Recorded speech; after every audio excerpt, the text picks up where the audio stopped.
Hey everybody, it's Jason Blaha here, and today I want to chat with you guys a little bit about something that can be annoying. It's kind of a pet peeve when you'll see people say, this is the best exercise for a muscle group. And the reality is, all the data shows that when you do more than one exercise per muscle group, even when volume is kept the same, you usually see slightly more muscle growth. Okay? In other words, the best exercise you can do for a muscle group is to do two different really good exercises. Even if they're not the one that the person is saying is the best, you'll probably see more long-term muscle growth doing that than you will doing the best one, even if you pick two that are not the best. And it has to do with the fact that different muscles have certain muscle fibers at different points and connections and angles in the strength curve that are specific to that joint angle. Okay, there will be fibers that are specific to that joint angle. Now, there's muscle fibers through any muscle that work pretty much anywhere through the range of motion, and those comprise a pretty large amount of the muscles in any muscle. But the more complex a muscle gets, the more heads it has, the more that you find that there are going to be muscle fibers that are joint angle specific, and that would include even a really simple muscle like the biceps. And so therefore there's not really a perfect or best muscle. Other than, I would say, maybe the glute ham raise is probably the best hamstring exercise ever, which you guys see me doing there, and it was worth, $450 for me to buy one. Like, it was worth it to me as an investment. But I still do a lot of other hamstring stuff. But we could talk about that in a minute too, of why even the glute ham raise just done in a standard manner still might not be the best. It's pretty close.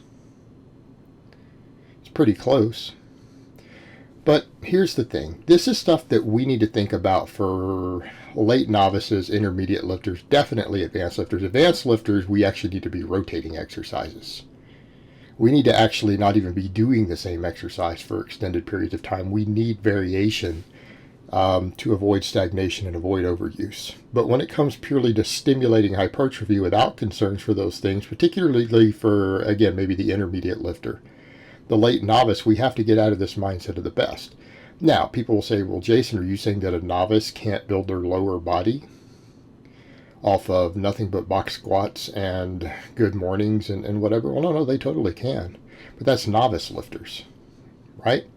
I could have a novice lifter literally focus on box squats, good morning, sumo deadlifts, maybe some GPP, and they'll max out their lower body, right? I'll get them to a 365, 405 squat or whatever doing that. Like, that's completely doable if they're programmed right. But even then, you look at it and say, well, how many movements are you doing? We're still doing at least 3 different movements.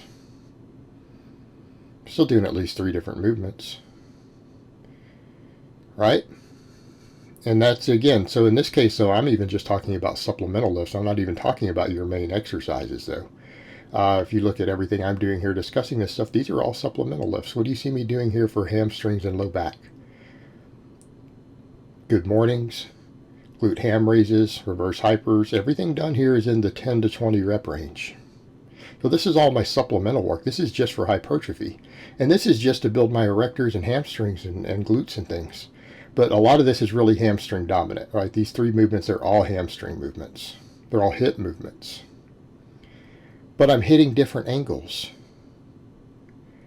And that's important because it comes down to needing different functions. And particularly, a lot of times we'll think of a single joint exercise and people don't realize that that muscle's attached to another joint.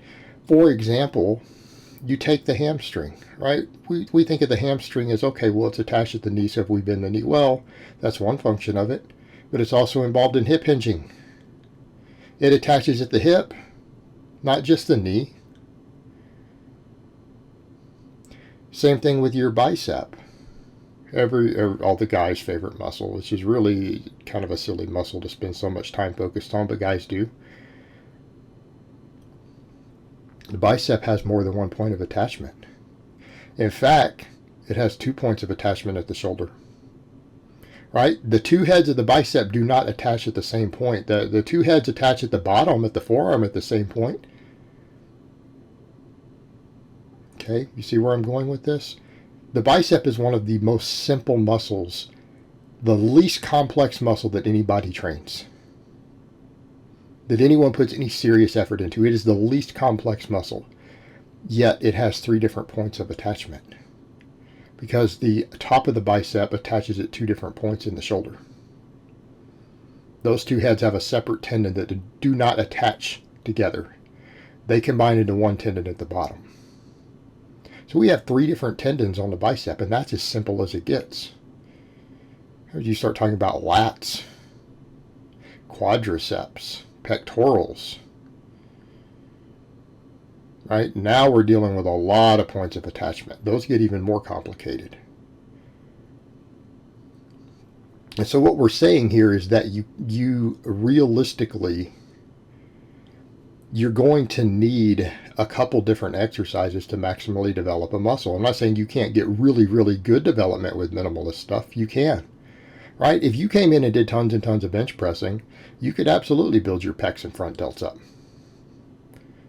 Are you going to maximize their development without doing anything else? Probably not. If that was your goal, right? Probably not. You might, but I wouldn't bank on it. Wouldn't bank on it at all.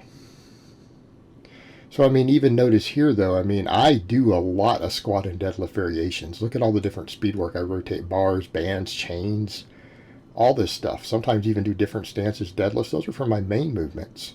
But even then, for someone like me who needs maximum posterior chain development, okay, I'm chasing elite numbers in my 40s. I have to maximize my hamstrings, my glutes, my hips, my erectors, right? I do a wide variety of supplemental lifts, and even then these change up. The good mornings is the easiest one to change. I can rotate bars. I can put chains on it. So let's come over to that point too. Let's talk about something like the hamstring and the glute ham raise. People would say, well, the glute ham raise technically works all the functions of the hamstring. Well, that's true.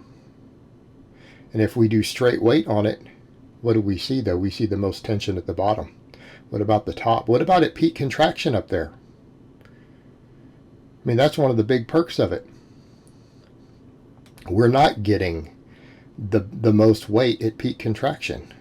We have the most resistance on this at the bottom, where we're in that stretch position. Now, does that mean that you need anything else to build massive hamstrings? No, you could build monstrous hamstrings off the glute ham raise, even with straight weight. But we come over to the other thing. What if we change the strength curve? Well, then we hit slightly different muscle fibers. Because if you think about the muscle fibers that are involved purely with the peak contraction, there's not a lot of weight at the top. Now, people would argue, well, they may be the only ones that still need to be fatigued at that point because everything else is pre-fatigued. And that's true.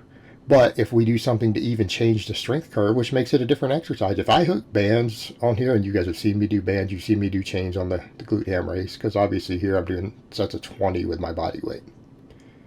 So if I want to be down at 10 to 12, I've got to add resistance. And a lot of times I'll do that in the form of bands or chains. Well, it changes the strength curve.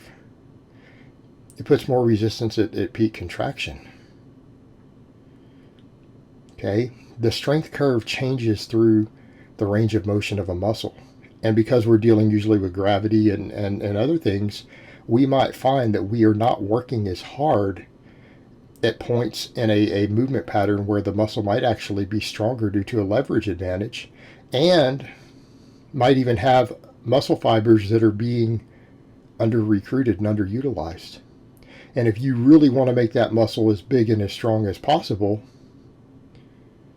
you need to do that. You need to hit those points in the range of motion hard where you can do that. And that can usually, in some cases when we're doing only free weights, that might have to be done with bands or chains or partials, but only in the context of doing full range of motion also. In other words, partials need to be supplemental work. They do not need to be a primary movement for a muscle, because we're also then losing muscle fibers that only work the other part of the range of motion.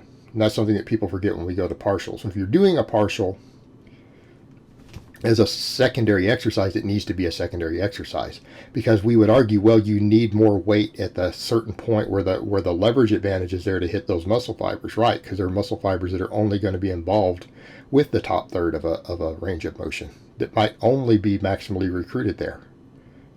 But if you do a partial, you're completely skipping the ones at the other terminal end. So you're just trading two different things. You're robbing Peter to pay Paul, as the expression goes. So in that case, it needs to be a second exercise. Well, let's come over to the point. Even when we do stuff like that, we need more than one exercise. We need more than one exercise. And we get into something complicated like a deltoid. My God. You see me doing a couple different movements there. And these are both big movements that work all the heads, but it works them at a very, very, very different ratio and angles. Right? Wide grip overhead pressing, wide grip upright rows. Okay? These both work all three heads of the delt, but at vastly different ratios. Okay? That's a very complicated muscle with multiple different functions, very different functions. So hopefully this makes sense to people. All right, guys, well, that's really all I have to say on that today. I hope it's been informative, and I will talk to you guys next time.